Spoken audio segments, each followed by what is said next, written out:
3, 4. Twice as long as wide. It's a good starting point. If you're working for somebody and they want you to do it a little bit of a different size, do it whatever they say, okay? But it's a very good starting point. 4 by 2, whatever the measurement is, okay? And, you know, about that thick, nothing thinner, and really don't go too thick. So now what we're gonna do is, I marked the dough 2/3 and 1/3. And what I'm gonna do is spread the butter over 2/3 of the dough. And I left myself about an inch border all the way around for the simple reason that I don't want that butter to squish out. Okay, so the dough is basic room temperature. This butter is a little bit on the soft side. You probably should be using a butter that's just a little bit firmer, but we can still make this work. So all I'm really going to do now is cover this area with butter, okay? And for this recipe, it takes a pound of butter. This is really kind of soft. Yeah, it looks soft.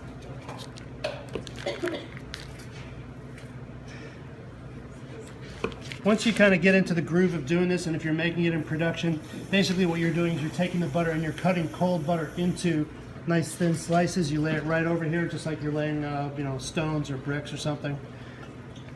We may have to do a little smearing here.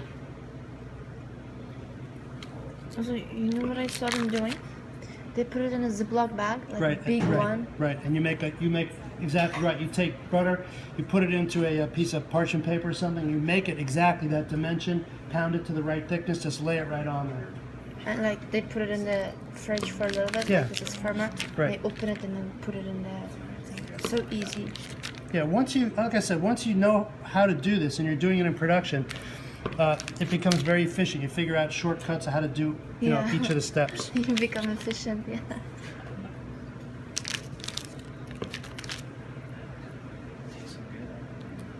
I've seen them like pre-cut like pound butter into like slabs. Exactly. Lay it right on top. Exactly. They also make, you know, this is an all butter croissant. They also make different types of fats for croissants that are combinations of the best characteristics of butter and artificial fats. The croissant blend. With what? It's like a butter blend. Yeah. You know, you want the flavor of butter, you don't want the cost of butter, Could you use a compound butter? I guess, but Compound? What is a compound they butter? kick you out of whatever baking organization you were ever in. Why? I think I got flavored butter for it. I mean, Well, I guess you could. I guess there's no rule against it, but you know, for me, I'm more of a purist when it comes to things like that. I'd rather put other things in the croissant. understandable. But what is compound butter? If you take different herbs or different spices and you mix it with the butter, Oh, that and must be then you expensive. and then you roll it up and, you know, compound butter. It's a flavored butter. Ah, Refrigerated. All right. So again, you leave a little bit of an edge so the butter doesn't squish out. And now it's time to do. So all right, so the whole thing is thirds. So this comes over. Rectangles and straight edges are good. And now you'll really be able to see the layers of fat we're talking about. Alternating layers of dough and fat. To line everything up. Now, see the dough? See the fat? Dough, fat, dough, fat, dough. There's 5 layers. Okay?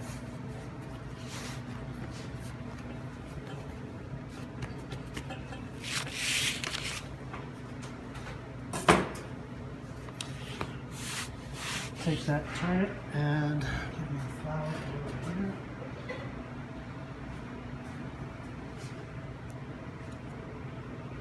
This is one of those things where if the dough isn't moving when you're rolling it, it's stuck and you need to be careful with it, okay? Keep in mind the texture of this thing. The butter's a little bit softer than the dough, so you have to be a little bit careful, okay? Nice and easy. You want to go this way, but don't go off the edge, okay? You're going to get a little bit of a divot here, and you go this way to smooth it out. Keep it rectangular. Bench scraper, good for that.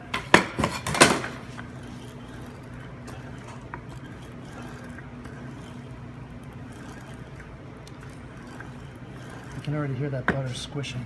Yeah. Do you hear it? Yep. Best laid plans, you know? Now, if you want that dough to come out this way, you can do that. And also, you can just let the dough relax for a couple of minutes and it will, you know, relax. And then it's easier to work. Again, nice and easy. I don't want that butter to squish out.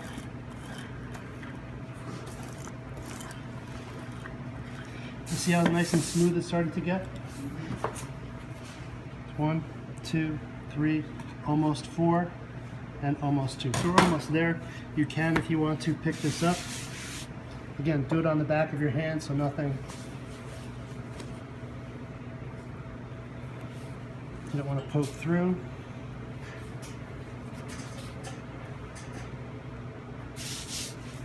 All of this excess flour is going to come off every time you're done rolling. Take a pastry brush and you roll it all off.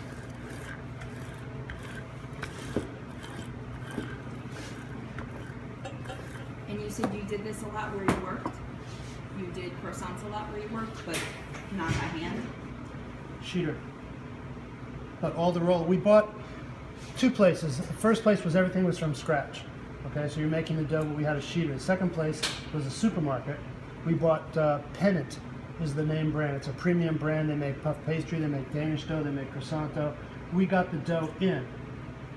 So all we had to do was do the roll-ins, do the rolls, you know, what I'm doing here, but the dough is already made.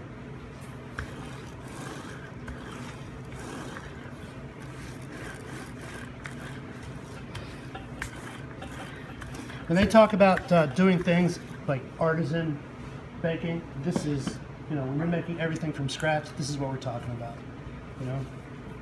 Like, to me, being able to, you know, make croissant dough from scratch, puff from scratch, Danish dough from scratch, that really takes a knowledge and understanding of the textures and what's going on in the dough.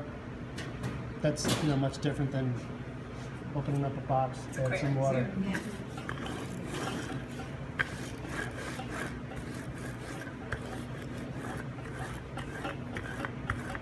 I mean, it may sound simple, but you know, your ability to master a tool, like a rolling pin, something as simple as a rolling pin, and get the desired result you want at the end of the day.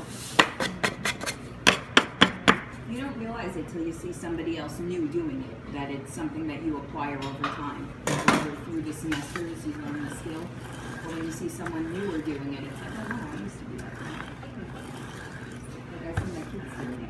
I'm like, oh, this one, You can just explain it. Sometimes it's hard to like actually explain what you do. It's like you just gotta like, do it 1,000 times. Yeah. 1, 2. All right, I'm just going to let this relax for a few minutes. I'm going to roll it out to about there, and then I'm going to do the fold, right?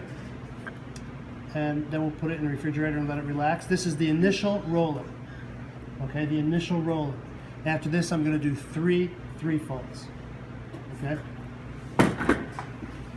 After each fold, do you necessarily have to let them rest? Yes, you have to let them rest. Minimum 20. Half an hour is good. 40 minutes is good. Room temperature? Or? No, in the refrigerator. Okay. Cold relaxes gluten, right? It also helps firm the dough up so they can take the punishment of the roll. All right, go back to what you're doing.